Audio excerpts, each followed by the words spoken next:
Hai, kita jumpa lagi dalam sesi perkongsian saya hari ini menambahkan pengetahuan kesihatan dengan masa 10 minit.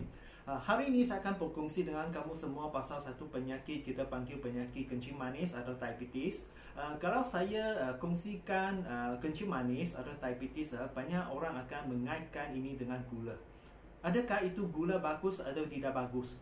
Sebenarnya gula merupakan satu sumber tenaga dalam badan kita. So badan kita akan mencernakan karbohidrat menjadikan gula tidak kompleks, dan gula ini akan digunakan sebagai sumber tenaga dalam badan kita. So kita bersenam ke, membuat aktiviti ke, berjalan ke, kita perlukan gula ini. So soalannya adalah macam mana badan kita mengawal gula dalam badan kita. Paras gula dalam badan kita tidak boleh terlalu tinggi atau terlalu rendah.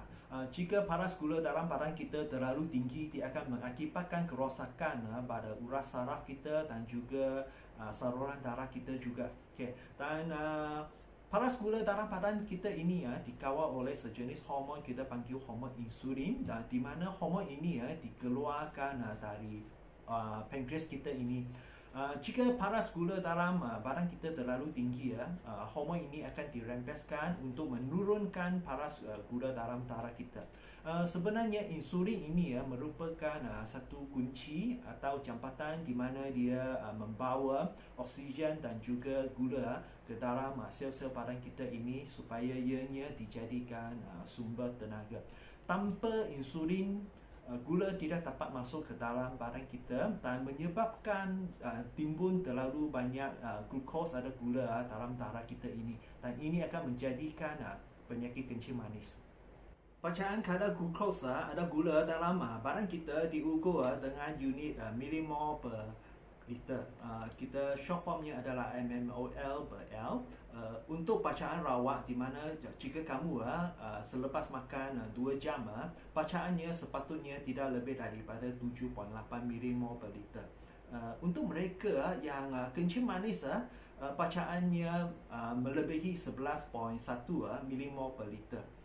Ini adalah untuk mereka yang ada kencing manis. Manakala untuk bacaan puasa, di mana jika kamu tidak makan atau minum dalam masa 8 jam, bacaan untuk orang yang sihat sepatutnya tidak lebih daripada 6.1 millimol per liter.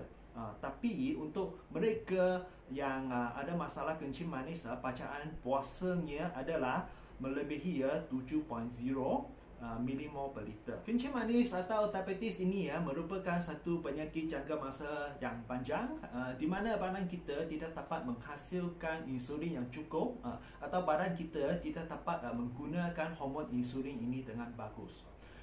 Kencing manis atau diabetes, tekanan darah tinggi dan juga kolesterol tinggi ada satu persamaan, di mana penyakit ini dia boleh mendatangkan penyakit kardiovaskular, seperti stroke atau serangan jantung.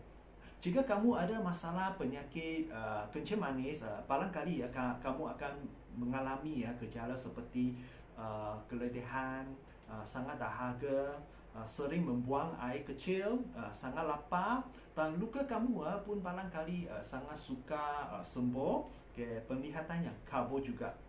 Dan akhirnya barangkali kamu pun akan dapat diabetic foot, di mana ini adalah kaki diabetik.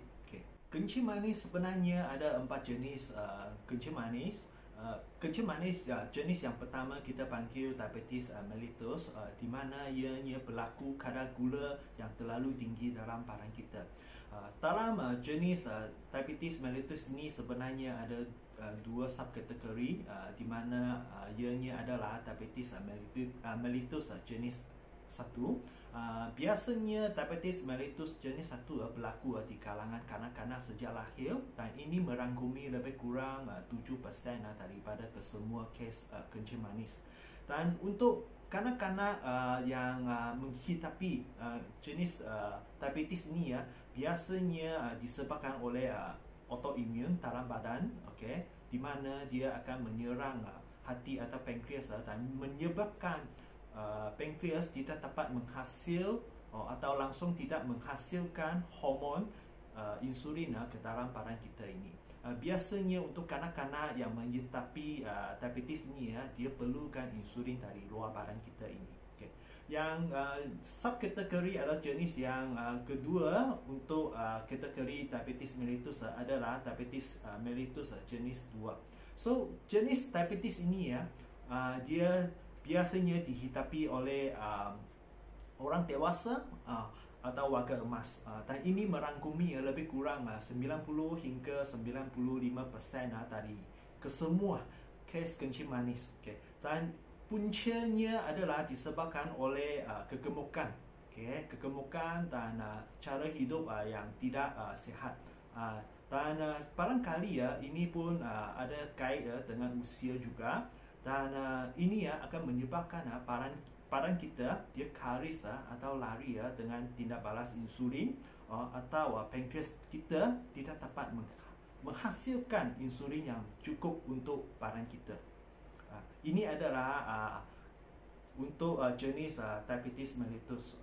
Seterusnya jenis yang kedua kita panggil gestational diabetes, di mana penyakit diabetes ini berlaku semasa wanita menghamil atau mengandung. So untuk jenis diabetes ni biasanya dia adalah jarang berlaku, dan biasanya dia akan hilang selepas bersalin. Dia akan sembuh balik. Tapi untuk mereka yang ada menghidapi jenis gestation diabetes ini barangkali mereka pun ada risiko yang lebih tinggi menghadapi kencing manis jenis kedua di masa hadapan.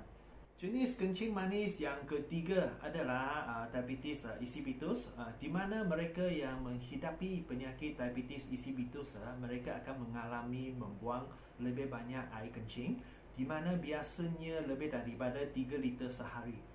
Apakah puncanya? Puncanya adalah disebabkan oleh gangguan di dalam kestabilan hormon ATH. Hormon ini kita panggil antidiuretic hormon, di mana ia dikeluarkan dari kelenjar pituitari kita untuk mengawal kadar air dalam badan kita ini. Dan juga bahagian penerima hormon ATH di dalam buah pinggang ini pun akan menjadikan berlakunya diabetes insipidus. Yang seterusnya adalah jenis kencing manis gestation diabetes insipidus, di mana jenis kencing manis ini berlaku di kalangan wanita yang menghamil, di mana enzim yang dihasilkan oleh bayi dia bertindak terhadap hormon ATH ibu. So ini adalah 4 jenis kencing manis.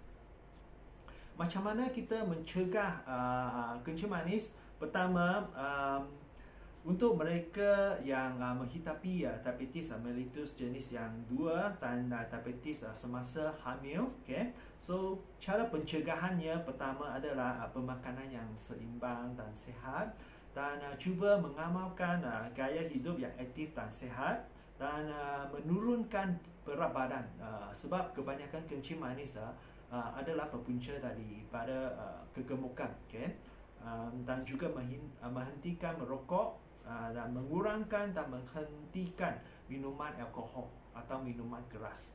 Apakah komplikasi atau jika kita tidak mengawal atau merawat kencing manis dengan lebih betul? Pertama, barangkali kita akan mengalami angin amal atau stroke. Ini adalah disebabkan oleh penghasilan plak oleh gula di dalam saluran kita ini. Dan yang kedua, barangkali pun akan mendatangkan serangan jantung. Ini pun adalah diakibatkan oleh plak. Dan rasa sakit pada bahagian kaki, sebab ini adalah disebabkan penghasilan plak oleh gula dalam saluran kita juga. Dan gangguan penglihatan atau rabun mata, rasa kebas pada jari dan tangan kita, ini adalah disebabkan oleh kerosakan saraf atau tiada oksigen yang menjadikan sel-sel rosak. Sakit buah pinggang, di mana akan mengakibatkan kencing kita berbuih, tekanan darah tinggi meningkat, bengkak air pada kaki, tangan dan juga mata, badan rasa katal, berasa roya dan muntah.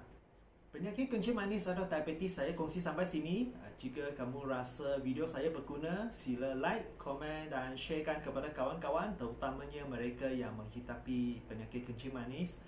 Jika kamu suka channel saya, jangan lupa tekan subscribe dan buka loceng di sebelahnya. Kamu pun boleh follow saya punya Facebook page, di mana setiap hari Sabtu saya akan buat live untuk berkongsi pasal berbagai jenis penyakit. Kita jumpa lagi di sesi yang akan datang. Bye bye.